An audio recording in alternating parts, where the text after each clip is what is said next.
president, he will put pro-lifers on the courts, Supreme Court. That's very good. He says he is going to push to defund Planned Parenthood. How realistic is all of this? And how big of a role does Mike Pence, who's strongly pro-life, play?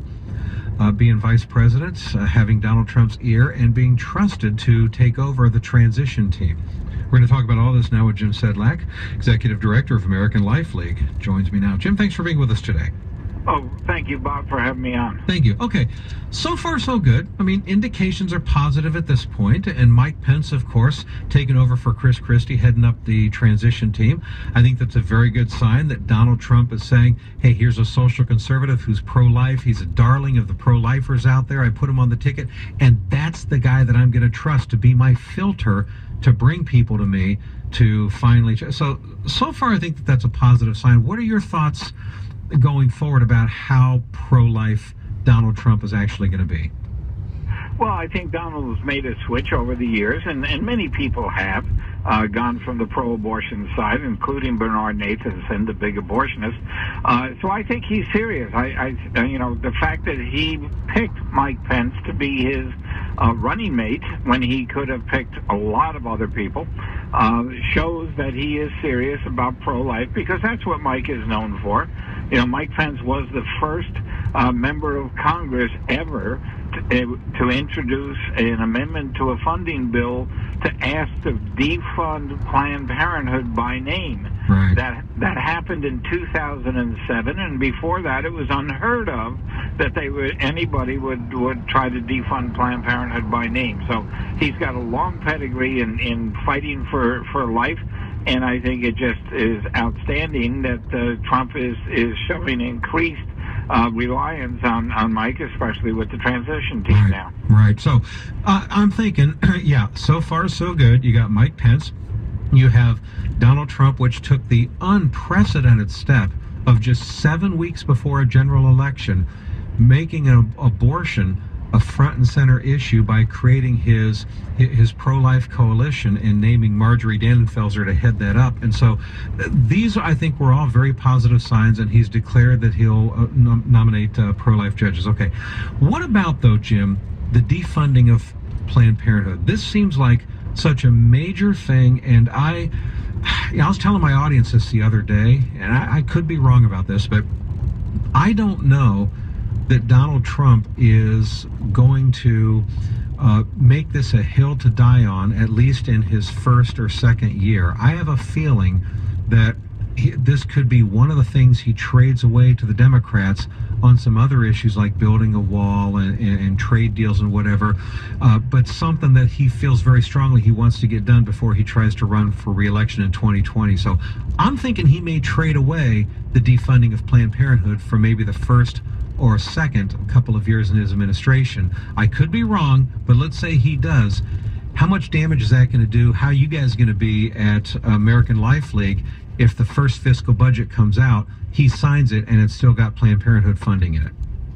Well, Planned Parenthood funding is not a line item in the budget. It is, you have to look. Planned Parenthood gets some $550 million in taxpayer money, and $400 million of that comes from Medicaid reimbursement. So Trump, what he needs to do, Obama has Medicaid written right now to insist that the Medicaid recipients must choose anybody they want to choose as their service provider. Now, original Medicaid didn't even have family planning into it. So what Trump can do is look at the Medicaid and make some strategic changes in Medicaid, either eliminate family planning or give states the option of including anyone they want into Medicaid, because there's already 20-plus states who are trying to get Planned Parenthood out of Medicaid, and he can cut $200 to $400 million from Planned Parenthood just by a change of Medicaid having nothing to do with a line item in the budget. The same thing happens with Title X. Planned Parenthood gets about $70 million from Title X. And so there are a lot of ways that it can be done without a specific line item in a budget that says no money from Planned Parenthood. All right. I mean, one of the things about Trump, and you know this, he states his position to be pro-life, and that's good, okay?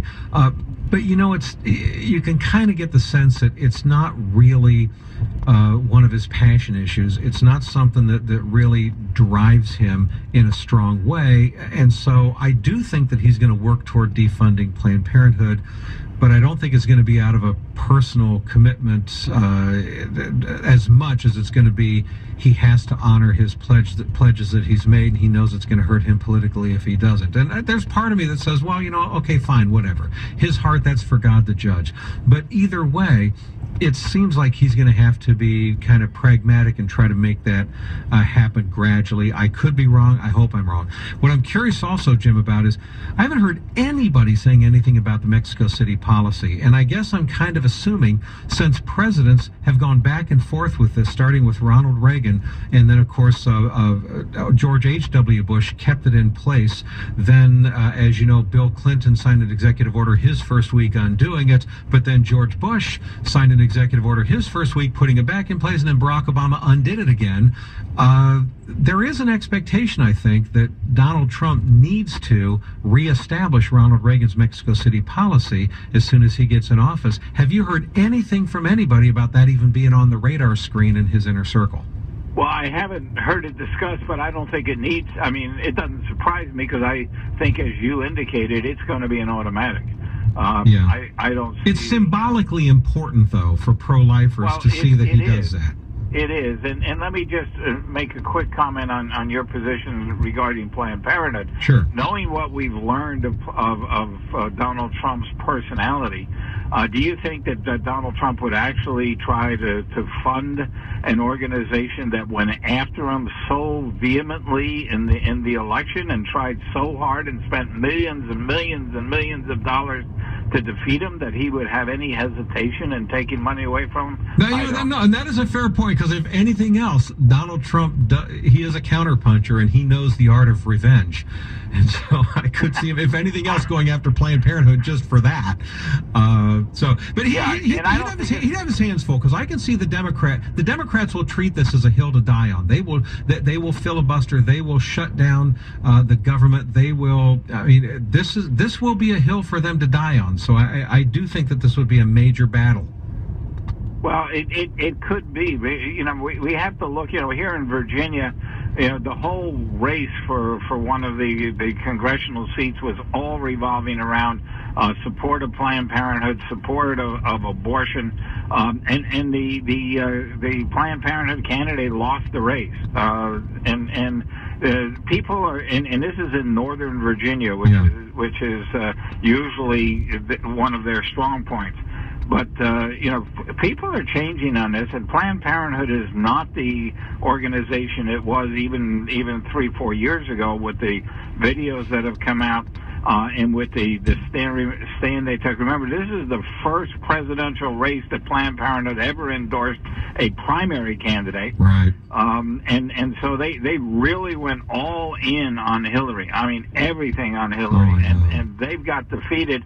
And I think in Washington, D.C., they're an organization that people are going to start to pull back from. You know what? It's gonna boil down to Donald Trump and his surrogates and their ability to effectively educate the American public to the funding issue, to say, look, that $550 million in funding, it doesn't have to go back into the government's coffers. It can still pay for women's services, but instead of sending it to 600 and some Planned Parenthood clinics, we're going to send it out to 13,000 other clinics around America that do all the other women's services, but not abortion. And that way women are still being cared for. Poor women are still able to get these other services. It's just not going to go to the few Planned Parenthood clinics around the country. If that piece of education can be effectively communicated to the American public, then I don't think it'll be as controversial to take away Planned Parenthood's funding. So that, to me, is what it comes down to, the sellability of this to the public. We've got about 20 seconds left. I'll give you the last word. Okay. Obviously we're excited about what happened in the election. We're excited about what's going on in D.C., and I think Planned Parenthood is going to fight like heck to try to retain everything, and they've got $1 billion in the bank, so they can fight a long time even without government money, but they're going to lose. That's right. All right, folks. It's American Life League on the web, of course, at ALL.org, and their executive director, Jim Sedlak. Jim, it's always a pleasure.